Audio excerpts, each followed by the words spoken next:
नमस्कार प्यारे भाइयों बहनों, कैसे हैं आप लोग। आज की इस वीडियो में अपन बात करने वाले हैं एमपी पुलिस कांस्टेबल की एक्सपेक्टेड कट ऑफ के बारे में।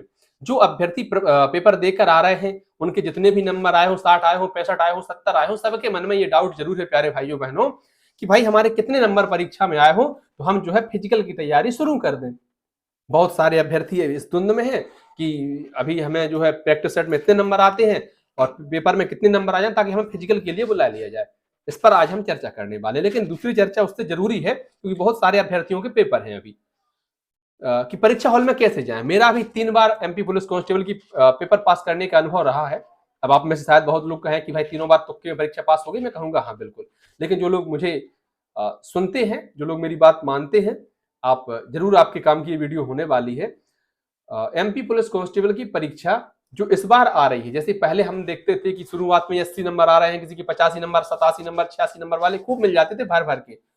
2023 वाली परीक्षा में तो ऐसा ही हुआ था, लेकिन इस भर्ती में ऐसा देखने को नहीं मिल रहा है। मैंने जो ऑब्जर्वेशन किया शुरू शुरू में कि जैसे अब 2-4 दिन में हम ये तो जज नहीं कर सकते कट ऑफ कितनी जाएगी, लेकिन हाँ एक अनुमान जरूर लगा सकते हैं। और शुरुआत में मैंने ये देखा अभ्यर्थियों से कहाँ गलती हुई है, सिर्फ एग्जाम हॉल के प्रेशर को लेकर।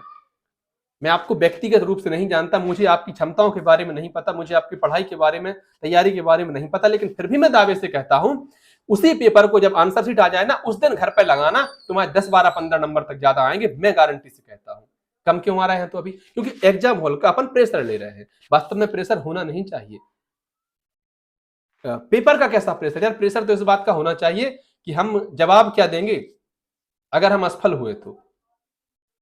मेरा एक दोस्त है, मतलब यूट्यूब परिवार से ही जुड़ा हुआ है, पिछली भर्ती में उनसे चर्चा हो गई थी, वो फिलहाल पुलिस में है। तो जब तैयारी कर रहे थे उस समय पर वो एक बात कहते थे कि भैया हम गांव से बाहर शहर में तैयारी करते हैं और बहुत ज्यादा पैसे से सक्षम नहीं है, नॉर्मल ही है। तो उसने कहा था कि जब हम गांव जाते हैं ना, तो जो पुंगाड़ा बैठे रहते हैं गांव में तिराहों पर, किराने की दुकान के बाहर फालतू, तो वो बोले अक्सर ये कहते हैं कि और दरोगा जी कहाँ पोस्टिंग है, कौन से थाने के प्रभारी बन गए हो। तो इस चीज से बहुत दुख होता है। तो आपको जो तैयारी करनी है, जब परीक्षा हॉल में जाए तो बिना इसके पेपर कैसा आ रहा है, दिमाग में ये रहना चाहिए कि आप जवाब क्या देंगे बाकी दुनिया को, जवाब क्या देंगे अपने माता पिता को।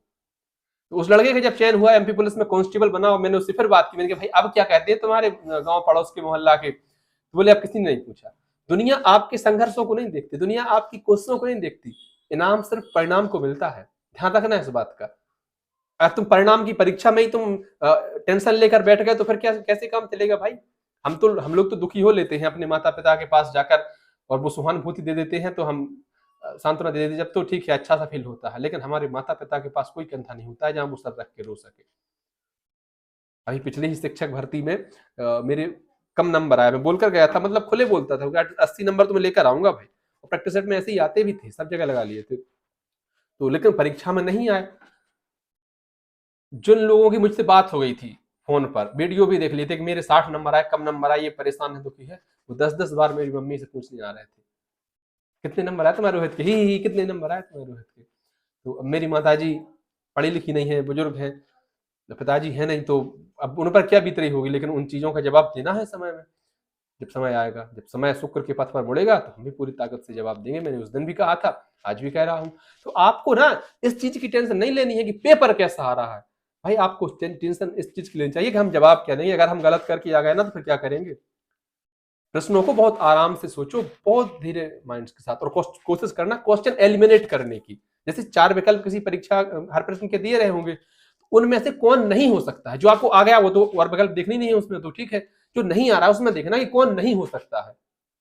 आप कम से कम 2 विकल्प ऐसे निकाल देंगे जिसमें आप, जैसे मान लो किसी परीक्षा पेपर में 4 विकल्प रहे, ए बी सी डी, अब आपको नहीं आ रहा भाई, तो कोशिश ये करना कि इसका कौन नहीं हो सकता है।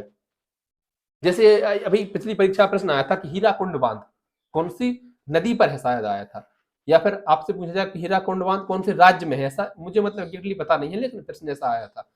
अगर आपको पता है हीराकुंड बांध के बारे में तो अच्छी बात है, आप वही विकल्प लगाए। नहीं पता है तो आप कोशिश करिए ना उसको कड़ी जोड़ने की कि हीराकुंड फलानी नदी पर तो हो नहीं सकता, ऐसे 4 विकल्प दे रखे होंगे, या तो इन पर नहीं है, एक आध नदी तो ऐसी हो जिस पर आपको पता होगा कि नहीं है, तो प्रायिकता बढ़ जाएगी आपके सही होने की। या फिर आपको पता है हीराकुंड ट्रेन है जो उड़ीसा में जाती है, तो कहीं ऐसा तो नहीं हीराकुंड बांध उड़ीसा में हो। उड़ीसा की सबसे बड़ी नदी है, महानदी है, कहीं ऐसा तो नहीं कि महानदी पर बांध बना हो। जब हमें तुक्के ही लगाने हैं तो ऐसे करके लगा लेते हैं ना। अगर मान लो आपने एक ऑप्शन एलिमिनेट कर दिया, भाई प्रायिकता आपकी 33% सही हो गई सही होने की, और अगर आपने 2 कर दिए तो 50% चांस होगा, 50-50। जो पहले 25% थे वो अब 50% हो गए। हालांकि प्रायिकता जैसा कुछ होता नहीं है। मध्य भारत की वनडे क्रिकेट टीम लगातार वनडे में 18 बार टॉस हार चुकी है, जिसमें हेड और टेल 2 ही आती है, वो 18 बार हार चुकी लगातार। तो प्रायिकता ऐसा कुछ होता नहीं है, किस्मत भी बहुत बड़ी चीज होती है। हम वापस आते हैं कि अगर आपके इतने नंबर आए हो ना अभ्यर्थियों के, तो आप भाई साहब बिना वक्त गवाए फिजिकल की तैयारी शुरू कर दो। देखो 5 कैटेगरी की अपन बात कर रहे हैं, यूआर, जनरल बारे और अन्य राज्यों बारे सभी अभ्यर्थी इसी में होते हैं। ओबीसी, ईडब्ल्यूएस, एससी, एसटी, इन 5 कैटेगरी के हम बारे में हम बात कर रहे हैं। अगर आप यूआर कैटेगरी से बिलोंग करते हैं और आपके 70 नंबर भी आ गए हैं, इसका मतलब है बिना एक दिन का वक्त गवाए आप फिजिकल की तैयारी शुरू कर दो। 52,500 अभ्यर्थियों को पास होना है, 7 गुने लेते हैं। और इस बार पेपर ऐसा नहीं आ रहा कि हलवा आ रहा हो, बिल्कुल टाइम टेकिंग प्रश्न आ रहा है। प्रश्न कठिन नहीं आ रहा है, लेकिन समय ज्यादा लग रहा है। 120 मिनट है, 100 प्रश्न है। पता चलता है कि 80 ही प्रश्न हम देख पाए और समय बचा 2 मिनट, बाकी के 20 तो लगा भी नहीं पा रहे। ऐसी स्थिति बन रही है। इसलिए मैंने शुरुआत में कहा था कि आप अच्छे मन से पेपर दें और समय का विशेष ध्यान रखें। किसी एक ही प्रश्न में ना उलझे रहे, ईगो पर मत लेना कोई भी प्रश्न भाई, इस बात का ध्यान रखना। दूसरी बात हम कर रहे हैं ओबीसी की। अगर आप ओबीसी कैटेगरी से आते हैं और आपके 68 नंबर हैं, आप फिजिकल की तैयारी बिल्कुल शुरू कर दो बिना किसी सोच के। हम बात करें ईडब्ल्यूएस की, 67 नंबर भी आपके आए हैं ना, तैयारी शुरू कर दो आप। अब बहुत लोग कहेंगे भाई हमने तैयारी करी थी, हुआ नहीं हमारा। हो सकता है, किस्मत की बातें हैं सब, लेकिन आपकी तैयारी बेकार नहीं जाएगी कभी। मैं बहुत लोगों को जानता हूं जो यूपीएससी में प्री मेंस लिख रहे हैं, प्री क्वालिफाई करके, पीएससी में मेंस कई बार लिख चुके हैं, नहीं हो पाया है। और एक भैया है 2017 में उनका पटवारी में टॉपर रहे थे, प्रवीण भैया। तो ऐसे लोगों से मैं अक्सर बात करता रहता हूँ। तो वो कहते हैं कि आप कितना पढ़ रहे हैं इससे कोई फर्क नहीं पड़ना है, आप हमेशा शरीर को 1 घंटा कम से कम दो, अदरवाइज किसी काम की नहीं रहेगी आपकी पढ़ाई। शरीर का स्वस्थ होना भी तो जरूरी है। तो भले ही आप उस हिसाब से तैयारी ना करें, अगर आपको लगता है कि आपका स्कोर कम रहा है, लेकिन आप तैयारी जरूर करें फिजिकल की, क्योंकि फिजिकल के लिए ज्यादा समय मिलेगा नहीं। फिर फिजिकल जो है फरवरी मार्च में ही हो जाना है भाई। ईडब्ल्यूएस के बाद हम बात कर रहे हैं एससी कैटेगरी की। एससी कैटेगरी में आपके लगभग 65 नंबर हो, 64-65 नंबर, तो गठ जाओ फिजिकल में। और एसटी की बात करें तो एसटी में आपके 60 नंबर प्लस आए हो, मेरे विचार में आप फिजिकल की तैयारी करो। लेकिन जिन अभ्यर्थियों का पेपर आने वाले समय में है, भाई इसको तुम तो देखो ही मत, तुम्हारा लक्ष्य सिर्फ 80 नंबर होना चाहिए। सपने जब देखते हैं तभी पूरे होते हैं। 80 नंबर लक्ष्य रखो, तुम्हें फायदा होगा इससे। एक बार फिर कहता हूं, जब जो प्रश्न आपको लग रहा है कि ये प्रश्न कठिन है ना, देखो ऑब्जेक्टिव पेपर बनाने का एक नियम होता है। बनाने वाले ने 4 विकल्प दे दिए, उसी में से आपको सही करके आना है। हमें अपनी सोच उनकी सोच से मिलानी है। बहुत सारे प्रश्न ऐसे आ रहे हैं आईक्यू वाले कि आपकी बुद्धि लब्धि कैसी है, आपका दिमाग कैसा काम कर रहा है। वो चीजें आप पढ़कर नहीं जा सकते, वो तभी आप दे सकते हैं जब वहां पर किसी तरह का कोई प्रेशर ना हो। प्रेशर वो सुबह वाला ही प्रेशर अच्छे से क्लियर करके जाना, क्योंकि वो बहुत टेंशन देता है। क्योंकि दूर दराज शहरों में परीक्षा होती है, मेरे साथ यही समस्या रहती है भाई, व्यवस्था से नहीं मिलती। जहां मिलती है पता चला लाइन लगी है, तुम कमरे में जाओ, किसी होटल में कमरा ले लो तो उसमें देसी व्यवस्था नहीं है, बहुत परेशानी ऐसी रहती है। तो मतलब ये सारी चीजों को पार करके परीक्षा पास करनी है, ध्यान रखें इस बात का।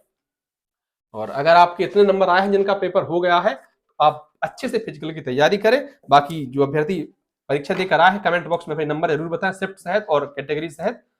धन्यवाद प्यारे भाइयों बहनों, वीडियो आपको अच्छी लगी हो, जानकारी आपको पसंद आई हो तो वीडियो को लाइक कर दें, अन्य जरूरतमंद साथियों तक साझा कर दें, चैनल पर नए हो तो सब्सक्राइब कर दें। आभार।